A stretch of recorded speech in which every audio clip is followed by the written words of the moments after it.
एकनाथ शिंदेंची शिवसेना आणि वाद हा काय महाराष्ट्राला नवीन नाही आहे. त्यांचे आमदार असो, खासदार असो, नेते असो किंवा पदाधिकारी असो, त्यांच्याकडून सातत्याने मारहाण, शिवीगाळ किंवा आरेरावीची भाषा असे अनेक प्रकार घडताना दिसून येतात. असंच एक प्रकरण काल कल्याण डोंबिवलीमध्ये घडलं. कल्याण डोंबिवलीमध्ये शास्त्रीनगर जे हॉस्पिटल आहे, शासकीय हॉस्पिटल, त्या हॉस्पिटलमध्ये तिथले नगरसेवक स्थानिक जे आहेत, रमेश म्हात्रे यांनी एका डॉक्टर महिलेला, तिथे काम करणाऱ्या महिलेला मारहाण केल्याचा प्रकार समोर आला. या प्रकरणामुळे प्रचंड राजकीय वातावरण तापलं. परंतु आता त्यानंतर तेथील जे नगरसेवक होते, ज्यांच्यावर मग वाद निर्माण झाला, ते रमेश म्हात्रेंनी त्यांची बाजू समोर येऊन सांगितली. ते म्हणाले की रुग्णालयामध्ये रुग्णाच्या आईला वेळेत उपचार व बेड नसल्यामुळं आपण संताप व्यक्त झाला आणि त्या संतापातून ही रिॲक्शन समोर आली. या प्रकरणानंतर राजकीय वातावरण तापलेलं असतानाच त्यानंतर पोलिसांनी पण गुन्हा दाखल होणार असल्याची म्हणजे माहिती दिली. त्याचसोबत तेथील स्थानिक कल्याण डोंबिवलीचे खासदार आहेत श्रीकांत शिंदे यांनी सुद्धा या प्रकरणावरती कडक कारवाई केली जाईल असं पण त्यांनी सांगितलं होतं. त्यामुळे या प्रकरणात नवीन नवीन अँगल समोर येतात. आपण जाणून घेऊया सविस्तर माहिती. या प्रकरणात आणखीन एक मुद्दा असा आहे की हे प्रकरण घडलं काल आणि यावर सगळीकडे राजकीय वर्तुळात चर्चा सुरू आहे. पण एक मुद्दा असा आहे की गमतीचाच भाग की शिंदेंचेच आमदार गायकवाड यांनी काहीच दिवसांपूर्वी मंत्रालयातल्या कॅन्टीनमध्ये एका कर्मचाऱ्याला मारहाण केल्याचं प्रकरण समोर झालं होतं आणि त्यावेळेलाही असाच किस्सा झाला होता की त्यांच्यावरती कारवाईची मागणी केली गेली होती. दखलपात्र गुन्हाही त्यांच्यावरती दाखल झाला होता, पण त्यावर नंतर काय कारवाई झाली माहीत नाही. त्यामुळे आता या प्रकरणात पण काही कारवाई होईल का माहीत नाही. आणि गमतीचा भाग असा आहे की संजय गायकवाड यांच्याकडे ज्या वेळेला पत्रकार या प्रश्नावर प्रतिक्रिया घ्यायला गेले तेव्हा त्यावेळी त्यांनी एक वेगळाच मुद्दा जो आहे तो या ठिकाणी उपस्थित केला. ज्या वेळेला त्यांना विचारलं की अशी मारहाण झाली आहे, असं प्रकरण घडलं आहे, तर त्यावर ते म्हणाले की त्या नगरसेवकाला कदाचित राग आला असेल आणि मग त्यातून ती मारहाण झाली असावी, असा त्यांनी एक अंदाज मांडला. आता यामागे एक भाग असा त्यांनी मांडला की महाराष्ट्रातले जितकेही रुग्णालय आहेत तर त्या रुग्णालयातली जी स्थिती आहे ती अत्यंत वाईट आहे. त्यामुळे नागरिक संतापतात आणि त्यातून मग अशा मारहाणी घडतात.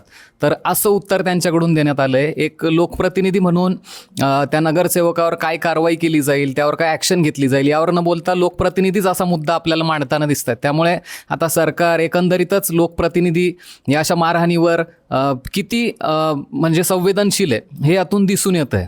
मुद्दा मारहाणीचा नाही आहे, मुद्दा आहे की त्याच्यानंतर त्याच्यावरती काही कारवाई होते का नाही होते. म्हणजे गुन्हा दाखल झाला आहे, गुन्हा दाखल झाल्यानंतर ते कॅमेऱ्यामध्ये स्पष्ट दिसतोय की तो आमदार त्या महिला डॉक्टरवरती हात उचलतोय आणि हे सगळं दिसत असताना त्यांनी आज पत्रकार परिषद घेतली आणि त्यांनी दावा केला आहे की मी महिलेला किंवा त्या महिला डॉक्टरला मी मारलेलं नाही आहे, बाळासाहेबांची आम्हाला तशी शिकवणूक नाही आहे.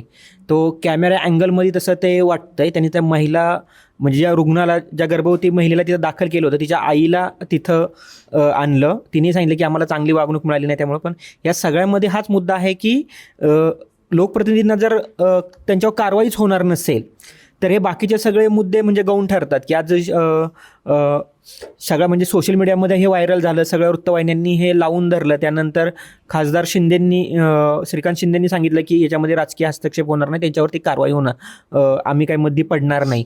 पण खरंच आपल्याला असं वाटतं का, आपल्या सिस्टीममध्ये असं होईल का की या सिस्टीममध्ये की एका नगरसेवकाला त्याच्यासाठी त्यांनी महिला डॉक्टरला मारली म्हणून कोठडी होईल, तुरुंगात गेला, गुन्हा दाखल झाला आहे मात्र, आणि सगळे पुरावे आहेत, बरं सगळे पुढे येऊन सगळे सांगतायत, सगळं आता CCTV कॅमेरा उपलब्ध आहेत, एवढे सगळे पुरावे असताना सुद्धा आपल्याकडं काहीच होत नाही. म्हणजे ही खरी शोकांतिका आहे मला असं वाटतंय.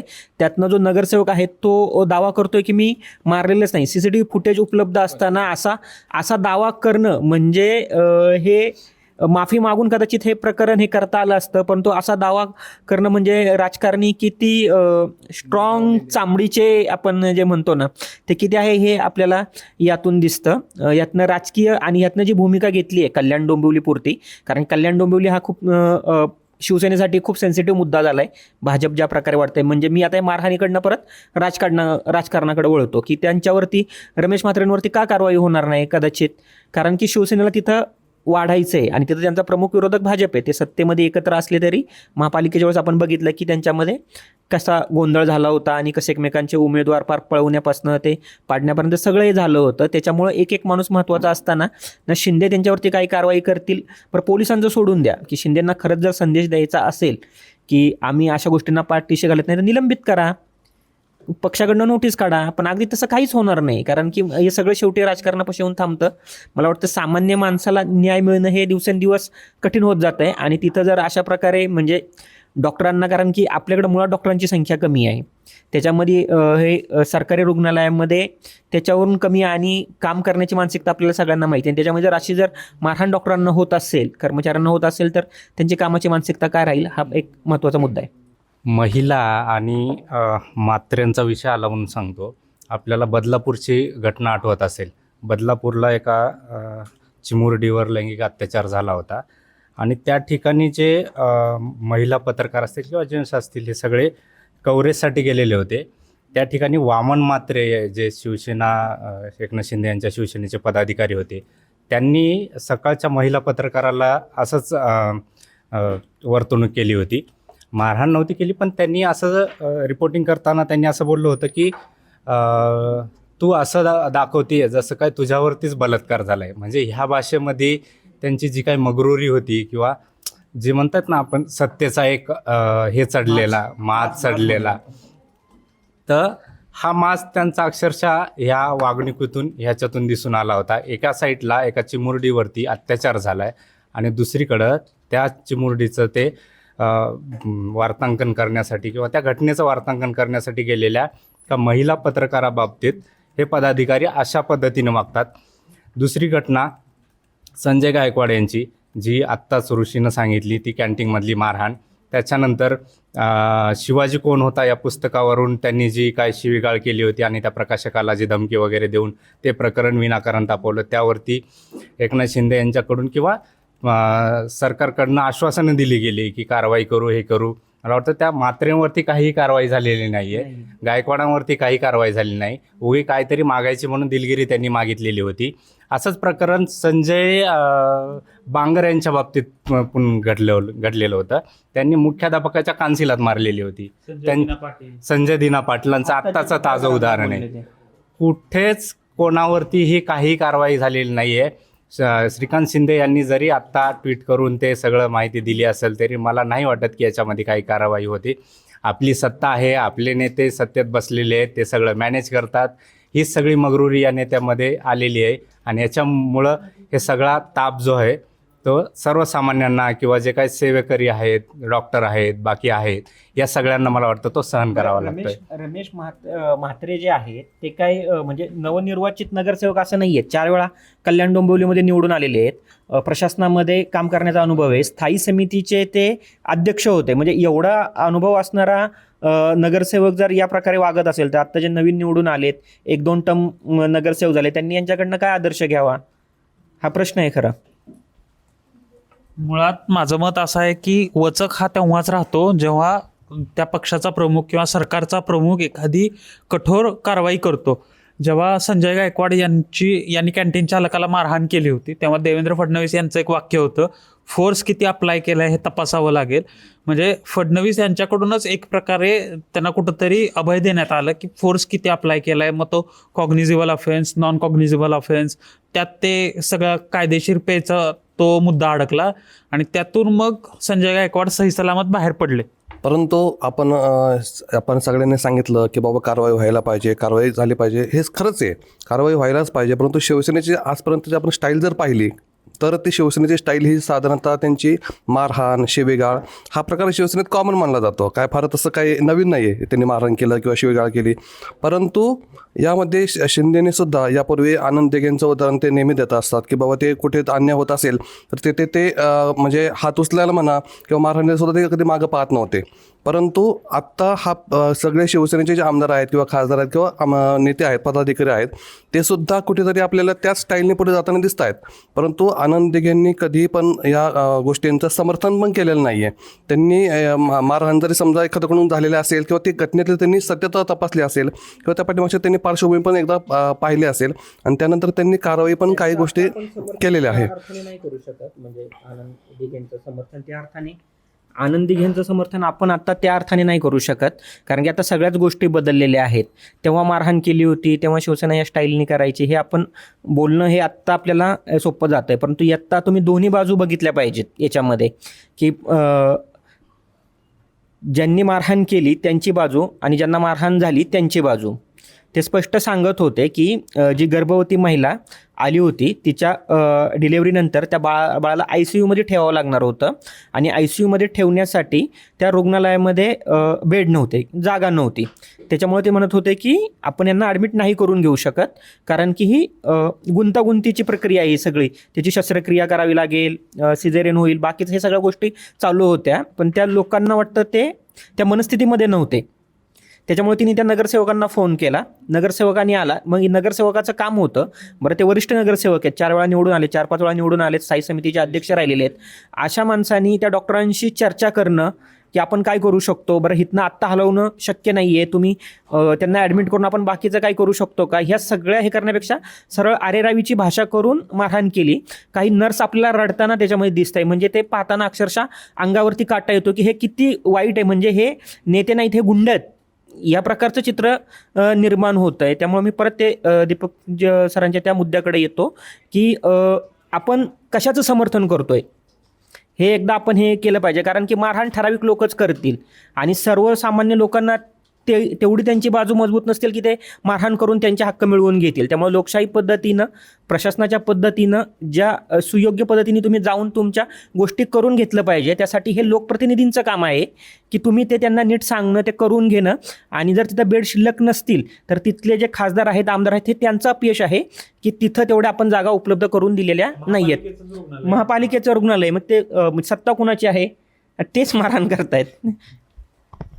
परंतु यामध्ये एक गोष्ट आपण लक्षात घेतली पाहिजे की एखाद्या कुटुंबाला एखाद्या म्हणजे शासकीय रुग्णालयात उपचारासाठी एखाद्या नगरसेवकाला बोलवावं लागतं, म्हणजे ते पर्यंत काहीतरी सिरियस असणार आहे, गंभीर असणार आहे. कारण त्याशिवाय कोणी असं एखाद्या राजकीय नेत्याला बोलावून त्याचा आधार घेईल असं मला वाटत नाही.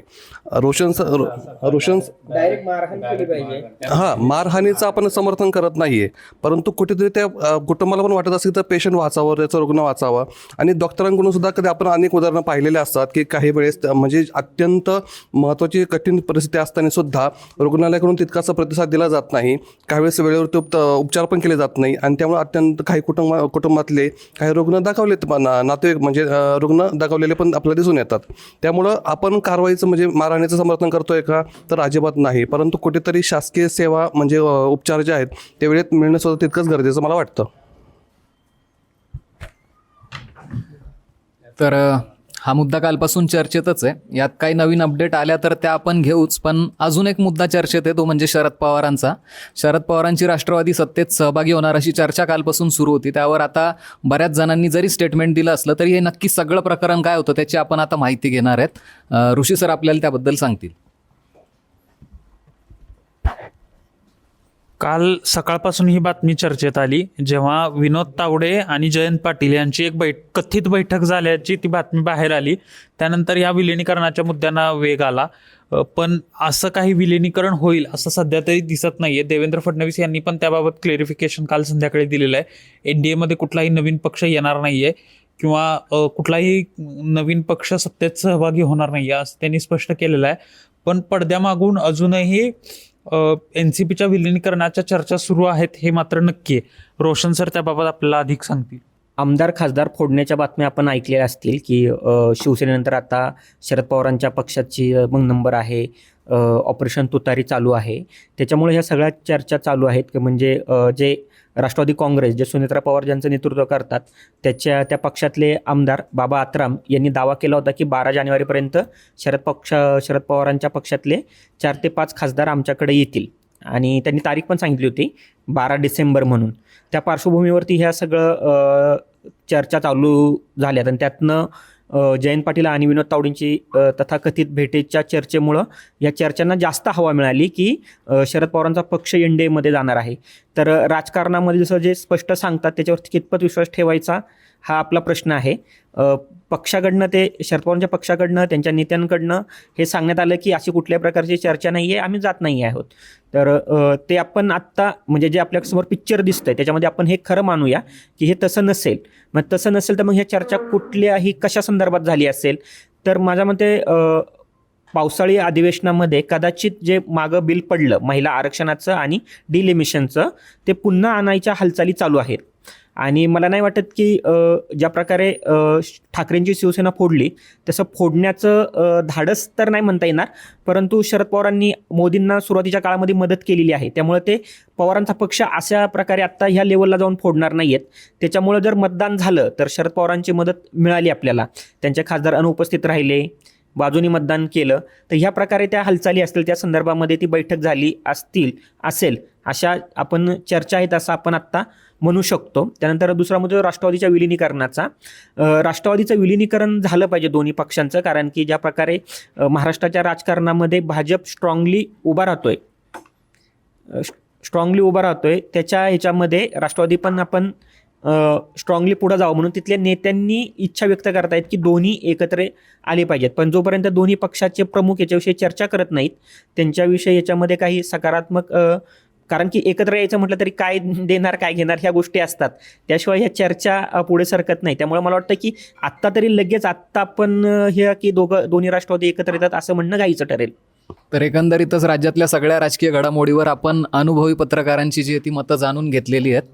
तर अल्टरनेट डेजलाच म्हणजे सोमवारी, बुधवारी आणि शुक्रवारी आपण ही चर्चा तुमच्यासाठी घेत येत राहतो. त्यामुळे जर तुम्हाला ही चर्चा पाहायला आवडत असेल तर सरकारनं आम्हाला सबस्क्राईब करायला आणि बेल आयकन दाबायला विसरू नका.